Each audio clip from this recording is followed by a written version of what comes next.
जलसा कवर किया, आपने एक खिताब देखा, तमाम एक्टिविटीज़ देखी, लेकिन आप पहले के जितने भी जलसे हमने देखे, या कल का जलसा या आगे आने वाला जलसा, जब बात की जाती है कि जी आवाम का दर्द है, ये आवाम के लिए हम निकले हैं, लेकिन आवाम के लिए इन जलसों में कोई जद्दोजहद नज़र आती है आपको?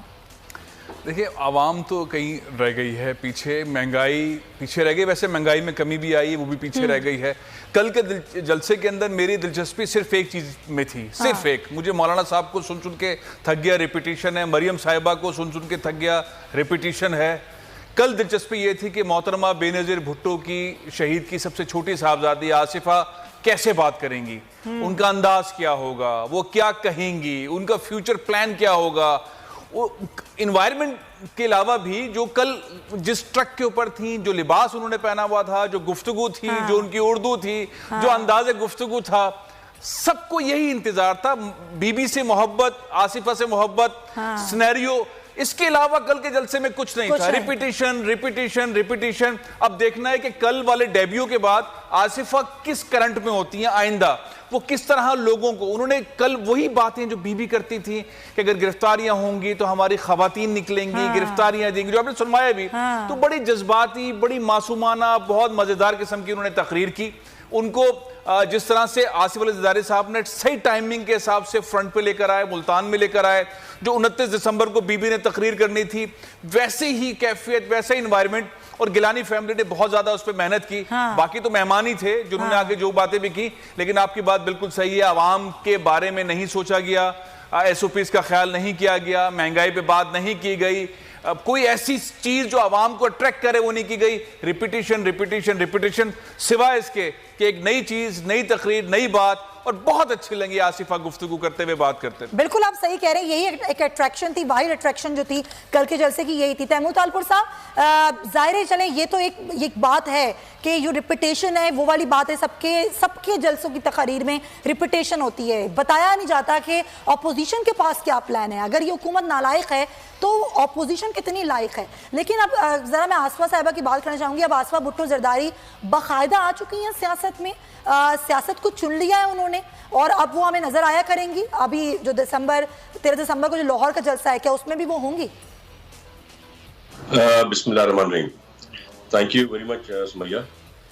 ये मैं समझता हूँ एक सॉफ्ट लॉन्च था, एक बहुत ही अच्छी टाइमिंग के हिसाब से, जब हमें लीडरशिप की ज़रूरत थी, क्योंकि चेयरमैन बिलावल भुट्टो साहब कोविड-19 पॉजिटिव थे।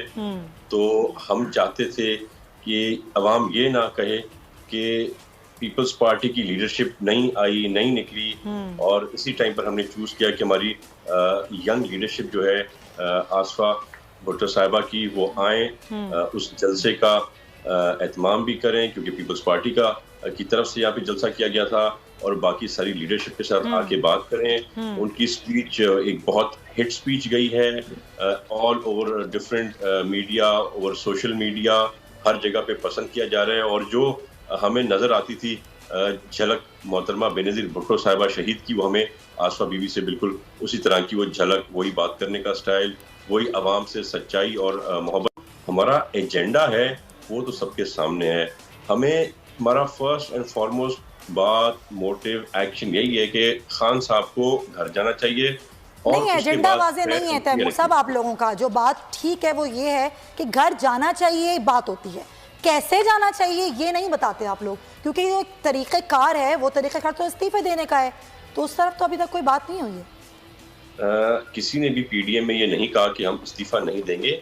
जब हमें जरूरत पड़ेगी, जब सही टाइम होगा, ना कि सिर्फ नेशनल असेंबली। तो वो सही टाइम कब होगा? 13 दिसंबर के बाद होगा वो सही टाइम, फिर आप लोग इस्तीफे देना शुरू कर देंगे, क्योंकि इस साल आपने कहा ना हुकूमत को घर जाना होगा। सुमैया, ये तो PDM डिसाइड करेगा ना, ये PDM की लीडरशिप डिसाइड करेगी, मौलाना साहब डिसाइड करेंगे। और उस पे सारी 11 की 11 जमातें। सर, मौलाना फजलुर रहमान साहब पार्लियामेंट में नहीं है, पार्लियामेंट में तो बिलावल भुट्टो जरदारी हैं, आप लोग बैठे हुए हैं, तो इस्तीफे तो आप लोगों ने देने, उन्होंने इस्तीफा नहीं देना।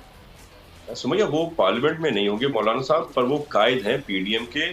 तो हमारे सियासी फैसले जो होंगे मौलाना साहब के साथ, नून लीग के साथ, और दीगर 10 जमातें जो पीपल्स पार्टी के अलावा उनके साथ जो भी होगा, वो फैसला अमल दरामद होगा। But when it's the right time. आप देखें ना, अभी ऑलरेडी क्या हो गया, बुखलाहट का शिकार तो हो गई है हुकूमत। जिस तरह से उन्होंने गिरफ्तारियां की, और कितनी बड़ी ये जो है ना बेइज्जती है कि गवर्नमेंट की रिट ही नहीं रही, पूरी रिट जो है अवाम ने अपने हवाले कर ली, अवाम मजबूत हो गई, ताकतवर हो गई और हुकूमत को बैक फुट पे पीछे जाना पड़ा। तो हम चले, तो आप पहले कह रहे हैं देखते हुकूमत को बैकफुट पर जाना पड़ा, पॉइंट टेकन। जरा पूछ लूं उस्मान साहब, कल भी आप हमारे साथ ट्रांसमिशन में थे और हम यही गुफ्तगू बार बार ये सवाल आपसे कर रहे थे। अब ये सवाल तो मैं खैर नहीं करूंगी, लेकिन अब जो 13 दिसंबर का जलसा है लाहौर का, उसमें क्या हिकमत अमली होगी आपकी? गिरफ्तारियां ही करेंगे, रुकावटें खड़ी करेंगे, या फिर लाहौर में लॉकडाउन कर देंगे कि अब कोई सियासी अमल, क्या किसी किस्म की कोई एक्टिविटी नहीं होगी, ताकि फिर एक जवाब भी रहे कि हाँ भाई हुकूमत इस तरह सीरियस ले रही है कोरोना को और कोरोना है मौजूद और हमने इसलिए लॉकडाउन कर दिया। क्या हिकमत अमली आप लोगों की? बिस्मिल्लाहिर्रहमानिर्रहीम। सुमैया, आपका बहुत शुक्रिया।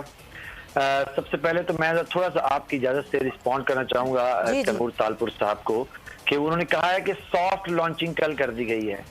भाई, ये जो विरासती गीतमाला आप रोज रोज लॉन्च करते हैं ना, कभी इसकी सॉफ्ट लॉन्चिंग करते हैं, कभी हार्ड लॉन्चिंग करते हैं। अच्छा। ये चौथी दफा वो सामने आई है। गीतमाला कभी पुराने वक्त में हम होते थे, जब तो एक गाड़ी मेरे गांव से आती थी, काली सुबह से गुजरांवाला ना, अच्छा। उसके अंदर एक ही रफी साहब की एक कैसेट हुआ करती थी। अभी वो कैसेट के जमाने चले गए। वो जब भी ड्राइवर बैठो वही लगाया था, वही गीतमाला, वही गाने, वही वही सारा नैरेटिव। अच्छा। अब इनके जो जितने भी जलसे हैं ना पीडीएम के, ये सॉफ्ट एंड हार्ड, ये वही वो शुरू हो जाते हैं। ये वो जैसे अभी फैसल भाई ने कहा, वही बातें, रटी रटाई नैरेटिव, वही रफी वाले गाने, वही ज्यादा अच्छी नहीं लगी तकरीर? वही आसफा भुट्टो की तकरीर पसंद नहीं आई आपको?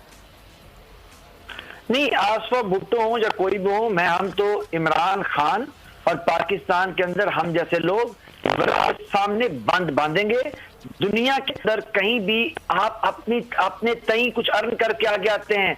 ये संगो खिश्त जिसे तू जहां समझता है, ये तेरा जहां नहीं, हाँ वो जिसे तू तामीर करे।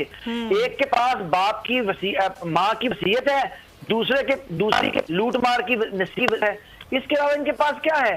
ये जो चंद दिनों से ये जो रस्सी नुमा सांप हमें दिखा के लीडर के तौर पे हमें डरा रहे हैं, पाकिस्तान के लोगों का विरासती सियासत के खिलाफ जो एक असर है वो इसे खा जाएगा। ये रस्सियां सांप नहीं बन सकती। नहीं तो अगर मोर्सी सियासत को आप बुरा समझते हैं और आपको अभी तो वो आई है ना, अभी तो वो आई हैं, और अगर अभी वो काम नहीं करती हैं और उनमें कोई टैलेंट नहीं होता, अभी तो खैर बहुत तारीफें हो रही हैं उनकी, झलक नजर आ रही है लोगों को बेनजीर भुट्टो। देखिए, ये जो तारीफें कर रहे हैं, हाँ। हमें उनका भी पता है वो क्यों कर रहे हैं। अच्छा। और वो क्यों करवाई जा रही हैं। मैं इसीलिए आपको कह रहा हूँ, ये जो रस्सी दिखा के हमें सांप बताया, लोगों का जो विरासती सियासत के खिलाफ असर है ना, हाँ। वो निकल जाएगा। इनको किसी ने लीडर नहीं मानना। मुझे बताइए कि उसकी कंट्रीब्यूशन क्या है पॉलिटिक्स के अंदर? इसलिए कि वो एक घर में पैदा हो गई और उनके पीछे या इत्तेदार जैसे लोग हाथ बांध के। चले सर, ये रिस्पॉन्ड कर दिया आपने, आपको बिल्कुल नहीं पसंद। अब मुझे बता दें लाहौर के जलसे की क्या हिकमत अमली है? अच्छा, अब इसके आगे लाहौर के जलसे की देखिए, लाहौर का जलसा हो या जैसे अभी हो एनसीओसी की जहां